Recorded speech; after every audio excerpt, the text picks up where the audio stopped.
नमस्कार विद्यार्थी मित्रांनो, सगळ्यांचं मी आपल्या पॉलिटी बाय सागर करे या यूट्यूब चॅनलवरती मनापासून सहर्ष स्वागत करतो.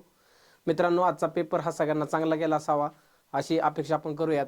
आणि उशीर न करता आपला जो विषय आहे कोर सब्जेक्ट भारतीय राज्यव्यवस्था किंवा राज्यशास्त्र जसं त्यांनी टायटल दिलेलं आहे त्या अनुषंगाने त्याची उत्तरं आणि त्याचा ॲनालिसिस करण्याचा आपण प्रयत्न करूयात. अगदी कमी वेळामध्ये हे ॲनालिसिस असणार आहे. याचा फायदा तुम्हाला आगामी गटकच्या पूर्वपरीक्षेसाठी पण होईल. आणि सगळ्यात महत्त्वाची बाब एक गोष्ट म्हणजे सांगायची सुरुवातीला सांगून देतो ते म्हणजे काय की मित्रांनो, आपण पॉलिटीची जी प्रेडिक्शन बॅच घेतली होती ज्याच्यामध्ये फक्त 15 ते 16 पानांच्या नोट्स होत्या, त्या 16 पानांमधले थेट आहे असे 14 प्रश्न आजच्या परीक्षेमध्ये तुम्हाला बघायला मिळतील. ज्यांनी ते रिवाइज केले होते त्यांना मार्क पडलेले आहेतच, सोबतच ज्यांनी ती बॅच केलेली नव्हती किंवा ते लेक्चर केलेले नाहीत त्यांना सुद्धा चांगले मार्क पडलेले आहेत. आनंद ह्या गोष्टीचा आहे की महाराष्ट्रामधले प्रत्येक जे राज्यव्यवस्थेचे मार्गदर्शक आहेत ते त्यांच्या परीने प्रत्येकजण मुलांसाठी चांगले उपक्रम सुरू करण्याचा विचार करतंय. मित्रांनो, अशीच प्रगती करत राहा, नक्कीच तुम्हाला आगामी काळामध्ये सुद्धा याचा फायदा होईल. तर आपण बघूयात याच्यामध्ये सेट कोणता आहे. आता हे माझ्याकडे तुमच्याकडे क्वेश्चन पेपर तर आहेच, परंतु त्याच्यामधले नंबर तुम्हाला माहिती आहेत, त्याचे उत्तर पण ग्रुपवरती मी टाकलेली होती. हा प्रश्न का आला होता त्याचं अगोदर कारण सांगतो. 51 नंबरचा प्रश्न होता. 1950 रोजी भारतीय संविधानामध्ये 1950 रोजी भारतीय संविधानामध्ये संघराज्यातील प्रदेशांचे 4 स्तरीय वर्गीकरण होते. म्हणजे 1950ला हे म्हणतंय की वर्गीकरण केलेलं होतं, ते वर्गीकरण दिलेलं आहे. तर त्याच्यापैकी कुठल्या योग्य जोड्या निवडायच्या आहेत तुम्हाला. पहिली गोष्ट, पॉलिटीबद्दलचं माझं वैयक्तिक मत तुम्हाला सांगतो. हे बघा, कुठलाही पेपर असला तर तो एक्झाम हॉलच्या बाहेरच्या वेळेस येतो त्यावेळेस तो सोपाच होतो, परंतु जर या प्रश्नांकडे आपण ॲनालिसिस करून बघितलं तर वर्गामध्ये टाइम कंझ्युमिंग हे प्रश्न होते, वेळ खाणारे क्वेश्चन होते. बरेच क्वेश्चन असे होते की तुम्हाला इलिमिनेशन टेक्निकचा तो वापर काही होऊ शकत नव्हता, तुम्हाला ऑथेंटिक माहीत असणं गरजेचं होतं. त्याच्यामुळं मार्केटमध्ये सध्याच्या चर्चा सुरू आहेत की अगदी खूपच सोपा होता, अगदी आउट ऑफच गेलाय. तसलं अजिबात ऐकू नका, कारण की रिअलिटी ही कोणाला माहिती असते, जो पेपरमध्ये बसलेला आहे त्याच विद्यार्थ्याला माहीत असते. त्याच्यामुळं आयोगाची आन्सर की येईपर्यंत कोणीही त्याच्यावरती जास्त डिस्कस करू नका. आपण ॲनालिसिस बघूयात. 1950ला राज्यांचं वर्गीकरण बघा, 4 भागांमध्ये हे वर्गीकरण होतं. भाग ए, बी, सी आणि डी. भाग ए मध्ये 9 राज्य होती, भाग बी मध्ये 9 राज्य होती, सी मध्ये 10 होती आणि डी मध्ये 1च होता. असे टोटल किती होते? 29 राज्यांचं हे वर्गीकरण केलेलं होतं. परंतु समजून घ्या, प्रिडिक्शनमध्ये पण आणि यूट्यूबला पण तुम्हाला सांगितलेलं आहे की भाग ए मध्ये जी राज्य होती का, ही ब्रिटिश भारतीय प्रांत होते. ब्रिटिश भारतीय प्रांत. ब्रिटिश भारतीय प्रांत म्हणजे काय? 1935च्या कायद्यामध्ये ज्या प्रांतांची तरतूद होती ते सगळे भाग ए मध्ये होते. भाग बी मध्ये कोण होते? प्रिन्सली स्टेट्स, ज्याला आपण म्हणूयात की संस्थानिक होते. बघा, आता ह्यामध्ये बघा, ए मध्ये कायदे मंडळ असलेली संस्थानं, इंग्रजीमध्ये वाचा, princely states with legislature. Princely states हा शब्द आला की तो ऑप्शन तुमचा इलिमिनेट होतोय. गेला, हा ऑप्शन गेला बघा. त्यानंतर हा पण ऑप्शन तुमचा जातोय, इथं हा पण ऑप्शन जातोय. उत्तर तसं पाहायलाच गेलं तर तुम्हाला एक जरी माहित असेल तरी उत्तर मिळू शकत होतं. पर्याय क्रमांक 2 हे ह्या प्रश्नाचं उत्तर असायला पाहिजे होतं. सी मध्ये चीफ कमिशनरांचे प्रांत होते. डी मध्ये 1च होता, अंदमान आणि निकोबार. आणि हे पुढे जाऊन वर्गीकरण रद्द झालं, ते म्हणजे राज्य पुनर्रचना कायदा बनवला 1955चा. या कायद्यानुसार भारतामध्ये 14 राज्य आणि 6 केंद्रशासित प्रदेश बनवण्यात आले, म्हणजे 1950च्या ऐवजी. क्लिअर? सो ह्याचं उत्तर पाहिजे पर्याय क्रमांक 2. त्यापुढचा प्रश्न होता 52वा. एक्सपेक्टेड क्वेश्चन होता, कारण की जगदीप धनखड यांनी उपराष्ट्रपती पदाचा राजीनामा दिलेला होता. त्या अनुषंगाने त्या टॉपिकवरती प्रश्न एक्सपेक्ट आपण केला होता. उपराष्ट्रपतींच्या पात्रतेविषयी अयोग्य विधानं तुम्हाला निवडायची आहेत, चुकीची विधानं निवडते असं म्हणतायत ते. बरं ठीक, बघूयात आपण. भारताचा नागरिक असला पाहिजे, हे तर कंपल्सरीच पाहिजे असणार आहे. भारताचा नागरिक पाहिजे असं म्हणता येते, ही आहे ना, परंतु ते चुकीचं ओळखायला लावलंय त्यांनी. त्याच्यामुळे ये तर इथं कुठंच असणार नाही. हा ऑप्शन गेला आणि हा ऑप्शन तुमचा गेला. राहिला पहिला आणि दुसरा. यामध्ये कॉमन बघा, इथं बी आहे आणि इथं बी आहे, त्याच्यामुळे बी तर कंपल्सरी चुकीचा असणार आहे. सी ला फक्त तुम्हाला हायलाईट करायचं होतं आणि शिकवत असताना बोललो होतो तुम्हाला की ते फसवण्यासाठी तुम्हाला लोकसभेचा देऊ शकतात. त्यांनी दिलंय बघा, लोकसभेचा सदस्य म्हणून निवडून येण्यास त्याची पात्रता असली पाहिजे. लोकसभा आलं तिथंच प्रश्न संपला बघा, वाक्य वाचण्याची गरज पण त्याची तुम्हाला नाही पडणार. इथं राज्यसभा पाहिजे होतं. सो ब आणि क म्हणजे बी आणि सी ही दोन्ही विधानं चुकीची होती. पर्याय क्रमांक 1 ह्या प्रश्नाचं उत्तर असायला पाहिजे. पुढचं इझी क्वेश्चन होता हा एक तेवढा. भारतीय संविधानाच्या कलम 8 मध्ये खालीलपैकी कशाचा उल्लेख आहे? कलम 8 हे भारतीय नागरिकत्वाबद्दलच्या तरतुदीमध्ये जातं. पाकिस्तानामधून भारतामध्ये स्थलांतरित झालेल्या व्यक्तींचं नागरिकत्व कलम 6 मध्ये आहे बघा. भारताबाहेर राहणाऱ्या भारतीय वंशाच्या काही विशिष्ट व्यक्तींचे नागरिकत्वाचे अधिकार, हे जर तुम्ही बघितलं तर पर्सन ऑफ इंडियन ओरिजिन हे दिसतंय तुम्हाला. आणि आर्टिकल 8 मध्ये तुम्हाला कीवर्ड हा सांगितला होता की फक्त PIO लक्षात ठेवायचा आहे, पर्सन ऑफ इंडियन ओरिजिन. उत्तर पर्याय क्रमांक 2 असलं पाहिजे. पाकिस्तानामध्ये स्थलांतरित झालेले आणि काही विशिष्ट व्यक्तीचे भारताचे नागरिकत्वाचे अधिकार, म्हणजे 6 मध्ये सांगितलेलं आहे पाकिस्तानमधून भारतामध्ये आलेले, 7 मध्ये सांगितलेलं आहे भारतातून पाकिस्तानमध्ये गेलेले आणि परत भारतामध्ये आलेले, 8 मध्ये PIO सांगितलेलं आहे आणि संसद कायद्याद्वारे नियम सांगितलेला आहे ते आर्टिकल किती मध्ये सांगितलेलं आहे, 10 मध्ये सांगितलेलं आहे. सो ऑप्शन क्रमांक 2 हे ह्याचं योग्य उत्तर असणार आहे. पुढचं पंचायत राज बद्दल बऱ्याच लोकांना भीती होती, पण मी ठाम होतो की आयोगाचा जो ट्रेंड आहे तो तुम्हाला समजला पाहिजे. नाहीतर कसं होतंय बघा, पोरांना पंचायत राज म्हणलं की समित्या सांगा, त्यानंतर त्याच्या शिफारशी सांगा, कशाला करताय, आपल्याला आयोगाचा ट्रेंड समजला पाहिजे. आणि म्हणून तर आपलं प्रेडिक्शन एवढे चर्चेमध्ये असताना दरवर्षी जेवढं दिलंय ना त्याच्या बाहेरचं काहीच नाही पोरांनो. बघा हे तुम्हाला विथ प्रूफ तुम्हाला बघायला मिळेल, तुम्ही ॲप्लिकेशनमध्ये जाऊन बघा किंवा तशा तुम्हाला स्वरूपाची मी ग्रुपवरती माहिती पण टाकतो. सिंपल क्वेश्चन येणार, मला ह्याची कल्पना होतीच. भारतीय संविधानातील कलम 243G बाबत खालीलपैकी कोणते विधान बरोबर आहे. डायरेक्ट विचारलं होतं त्यांनी 243G कशासाठी आहे. अपात्रता एफ मध्ये आहे, हा गेला, हा गेला. त्यानंतर पंचायतीची सत्ता अधिकार जबाबदाऱ्या हे असणार आहे. रचना C मध्ये आहे. ओके, सोडून द्या, तुम्हाला उत्तर लगे मिळून जातंय. इथं तुमचा वेळ वाचू शकत होता. फक्त B 54व्या नंबरचं 2 हे उत्तर असायला पाहिजे होतं. आता बघा, इथं एकाच विधानामध्ये मुलांचं कन्फ्युजन राहिलेलं आहे. खालीलपैकी कोणते विधान बरोबर आहेत, त्यांनी क्लिअर सांगितलेलं आहे की बरोबर कोणता निवडा. 1 मे 1960 रोजी महाराष्ट्र राज्याच्या स्थापनेसह, म्हणजे स्थापना झाल्या सोबतच महाराष्ट्र राज्याचे महाधिवक्ता कार्यालय अस्तित्वात आले.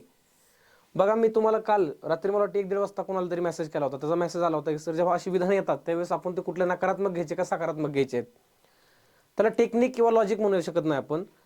आयोगाने देतानाच तुम्हाला त्यांनी खूप विश्लेषण करून सांगितले बघा की ज्यावेळेस महाराष्ट्र स्थापन झालं त्यासोबतच महाराष्ट्रासाठी एक अधिवक्ता पाहिजे ना. अधिवक्त्याचं आपण महत्वाचं काम काय बघितलेलं आहे की तो घटक राज्याचा सर्वोच्च कायदा प्राधिकारी असतो. त्याच्यामुळं घटक राज्याला सर्वोच्च कायदा प्राधिकारी पाहिजेच होता ना. त्याच्या अगोदर बॉम्बे राज्य होतंच, परंतु महाराष्ट्र जेव्हा वेगळं झालं 1960ला तेव्हा स्वतंत्र असं त्यांच्यासाठी काय बनलं, महाधिवक्ता बनलेलं आहे. पहिलं विधान बरोबर होतं. बरं ठीक आहे, पहिलं जर तुम्हाला माहीत नसतं तर आपण म्हणूयात की ह्याच्यामध्ये पॉसिबिलिटी काय होती बघा. महाधिवक्त्याची नियुक्ती 165 कलम, हे तर सर्वांना माहिती होतं. ब बरोबर असणार आहे. हा ऑप्शन तुमचा एलिमिनेट होतोय बघा. इथं एक राहिला ब, इथं राहिला आणि इथं एक राहिला. बरं ठीक आहे. बिरेंद्र सराफ हे महाराष्ट्राचे महाधिवक्ता आहेत. त्यांनी ऑगस्ट 2025 ही तारीख दिलेली आहे. म्हणजे त्यांनी करंट प्लस GS हा क्वेश्चन टाकलेला होता. सी तर होतच. सो ब आणि क ह्या 2 विधानं तुम्हाला दिसतात इथं.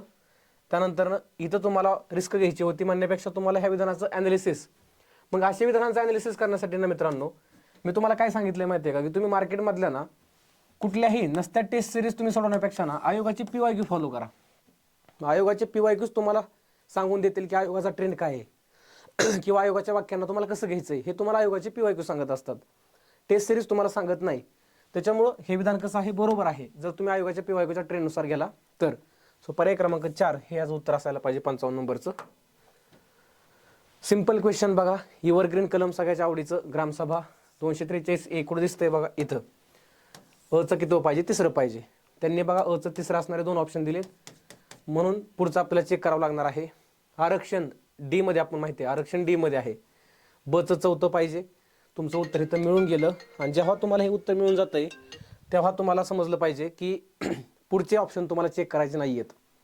म्हणजे आता तुम्ही ही काळजी कुठे घ्या, ग्रुप C ला घ्या बघा. कारण की बऱ्याच लोकांनी ह्या 2 जोड्या जुळल्यानंतर उत्तर मिळालं, नंतर अजून 2 जोड्या जुळवायचा प्रयत्न केला. त्याच्यामध्ये त्यांचे काही मी म्हणत की 10 सेकंद गेले, 12 सेकंद गेले. कंबाईन म्हणजे सेकंदाचा पेपर आहे, त्याच्यामध्ये महत्त्व आहे. त्यामध्ये तुम्हाला वेळ तो वाचवता आला पाहिजे. सो पर्याय क्रमांक 1 हे या प्रश्नाचं उत्तर असेल 56व्याचं. हा क्वेश्चन बऱ्याच लोकांना इझी वाटतोय, परंतु ऑन दी स्पॉट पेपरमध्ये ह्या सर्व गोष्टी आठवणं तेवढं चॅलेंज तुमच्यामध्ये होतं. आणि जे त्याला जमलं त्याला जमलेलं आहे. राज्यपालाच्या संदर्भात कुठलं विधान चुकीचं आहे असं म्हणता येते. 158 नुसार राज्यपाल राष्ट्रपतीच्या मर्जीनुसार पदावरती राहतील. आता हे विधान तर बरोबर आहे, पण 158 मध्ये नाही सांगितलं ना. 158 मध्ये मित्रांनो त्यांची पात्रता सांगितलेली आहे. पात्रतेमध्ये त्यांच्या मर्जीनुसार राहण्याचा काय येतोय ना संबंध, त्यांच्या कार्यकाळामध्ये येतोय. कारण की त्यांचा कार्यकाळ सामान्यतः 5 वर्षांचा असतो, परंतु ते राष्ट्रपतीच्या मर्जीनुसार काम करतात. सो ए इथं कन्फर्म असणार नाहीये. कुठलं चुकीचं आहे ते म्हणले होते बरं का. सो ए इथं एक दिसतंय तुम्हाला, हा ऑप्शन गेला, हा ऑप्शन गेला आणि हा पण ऑप्शन गेला. इथं तुमचं काय वाचू शकत होता मित्रांनो, टाईम. म्हणून अभ्यास करताना मी नेहमी सांगितलं तुम्हाला की ॲक्युरसीवरती काम करा. अभ्यास करताना शॉर्टकट बघू नका. हे शॉर्टकट तुम्हाला कधी येतात, ज्यावेळेस तुमचा अभ्यासावरती कमांड येते, त्या विषयावरती कमांड येते. कारण की तुम्हाला ठामपणे माहिती आहे 158 मध्ये पात्रता आहेत, बाकी वाचायची गरज नाही. बाकी वाचून तुम्हाला उत्तर मिळतेच. बघा ना, 155 नुसार राज्यपालाची नियुक्ती राष्ट्रपती करतील. आता बऱ्याच लोकांचं मला मेसेज आले की सर इथं वॉरंट वगैरे असा शब्द दिलेला आहे. तुम्ही इंग्लिशमध्ये जर वाचलं, इंग्लिशमध्ये जर ह्याचं वाचलं तर तुम्हाला दिसतंय बघा, by the president bye warrant under his hand and seal, हे असं टायटल हे तुम्हाला 155 मध्ये बघायला मिळेल. सो दुसरं सुद्धा विधान कसं आहे, बरोबर आहे पोरांनो. ओके. तिसरं 154 नुसार कार्यकारी अधिकार तुम्हाला सांगितले होते राज्यपालाकडे, बरोबर आहे. आणि 163 नुसार राज्यपालांना मदत करण्यासाठी आणि सल्ला देण्यासाठी मुख्यमंत्र्यांच्या नेतृत्वाखालचं एक मंत्रिमंडळ असेल असं सांगितलेलं होतं. सो ड सुद्धा विधान याच्यामध्ये बरोबर आहे. At the end of this 4 statement तुमचं कन्क्लुजन कुठे निघतंय की ए फक्त चुकीचं आहे. उत्तर तुम्हाला मिळून गेलंय. पण ॲक्युरसी जर असते तर तुमचं ऑलरेडी उत्तर मिळून गेलं असतं आणि पुढची 3 विधानं तुम्हाला वाचण्याची गरज पडली नसते. त्यापुढे खालीलपैकी कोणते मूलभूत कर्तव्य नाही. प्रिडिक्शन म्हणजे युट्यूबला पण सांगितलं होतं, एक वाक्य वापरलं बघा, छोटा पॅकेट बडा धमाका. तसंच झालं ना, छोटासा टॉपिक पण 2 क्वेश्चन आले एकाच टॉपिकवरती. इझी क्वेश्चन होता हा. कीवर्ड पण सांगितलेले तुम्हाला इथं क्लिक करून देतो बघा. खालीलपैकी कोणते मूलभूत कर्तव्य नाही म्हणता येते. सोपा क्वेश्चन होता बघा. वाक्य किती मोठे मोठे दिलेत तुम्हाला, फक्त शब्द शोधायचेच बघा. ते ह्याच्यामध्ये आपण एक्सलन्स हा शब्द दिलता बघा, एक्सलन्स आहे इथं बघा. तुम्ही कधी पण ट्राय करून बघा. ते मी असा ह्याचे टेक्निक सांगतो असं नाहीये, कारण त्याचं अनालिसिस करूनच तुम्हाला काय दिले आहेत त्याचे शब्द दिलेले आहेत बघा. एक्सलन्स आहे. त्यानंतर वयाच्या 6 ते 14 वर्ष गटा 6 ते 14 वयोगट सांगितलेलं तुम्हाला एज्युकेशन. इथं बघा दुसऱ्यामध्ये एज्युकेशन हा शब्द सांगितलेला आहे. गरिबांना समान न्याय आणि मोफत कायदेशीर सहाय्य हे कुठं सांगितलं होतं, 39 कॅपिटल ए मध्ये सांगितलं होतं.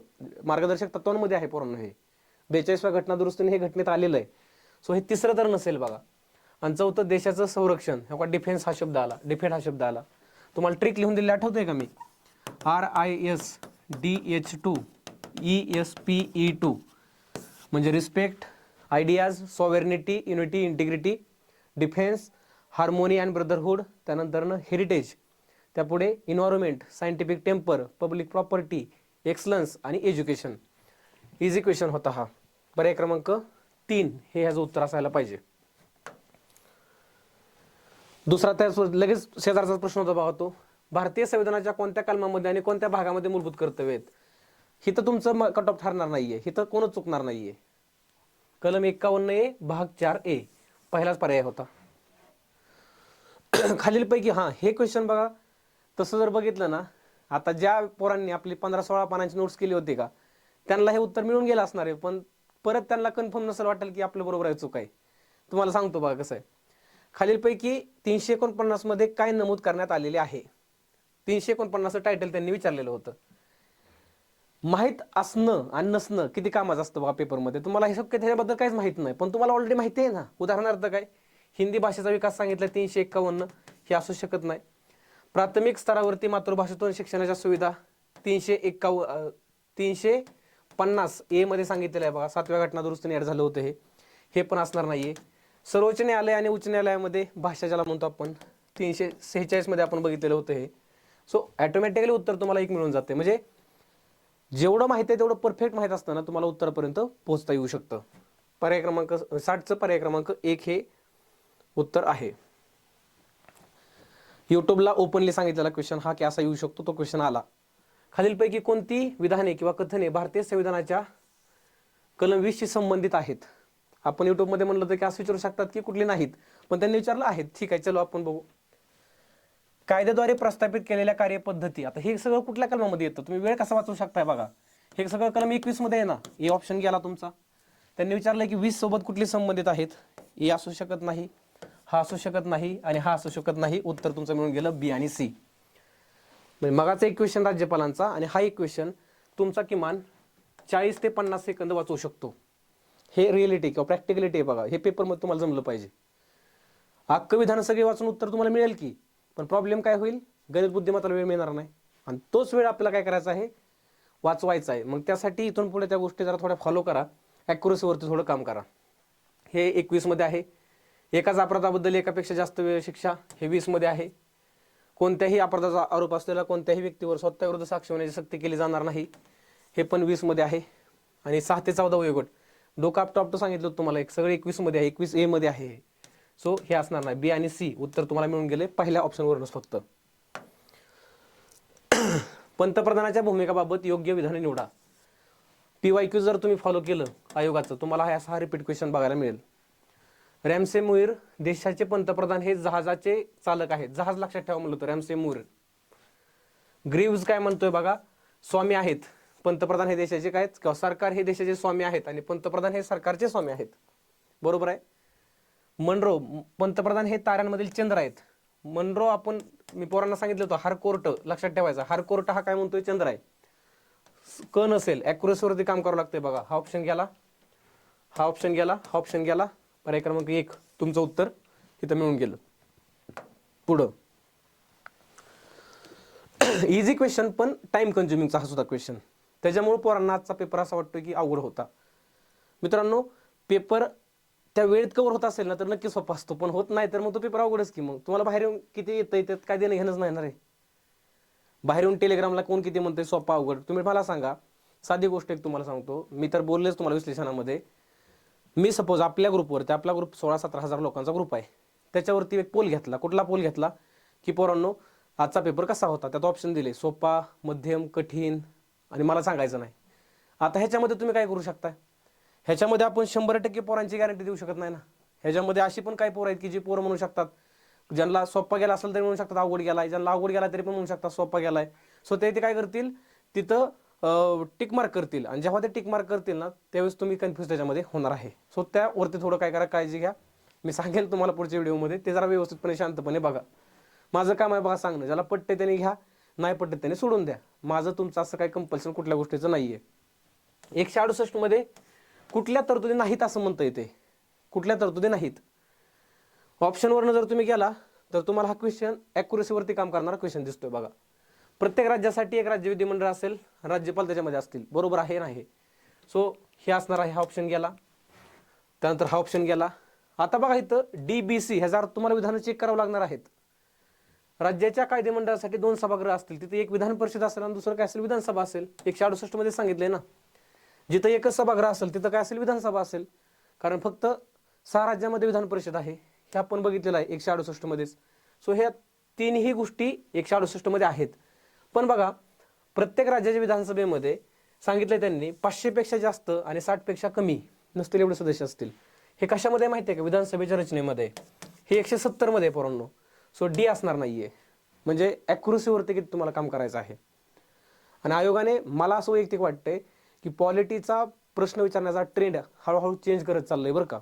तुम्ही बघा 2024ची राज्यसेवा बघा, कंपाईन बघा, तर तुमचे 1 लाइनर क्वेश्चन खूप जास्त होते. तर आता त्यांनी तो ट्रेंड बदलत चाललेला आहे आणि ही काळाची गरज पण आहे, कारण की कट ऑफ खूप गगनात चाललेले आहेत, त्यांना खाली आणायचंय म्हणून तर 5वा वगैरे गोल आयोगाने ह्या गोष्टी आणलेल्या आहेत. इझी क्वेश्चन होता हा. कुठनं काय घेतलंय. राज्य धोरणाची निर्देशिक तत्वे सगळ्याला माहिती आहे. आयर्लंड. कोणाचा नव्हता चुकायला पाहिजे. मूलभूत हक्क अमेरिका. 3-4 कुठे दिसतंय तुम्हाला, 3 आणि अचं तिसरं कुठे दिसतंय इथं.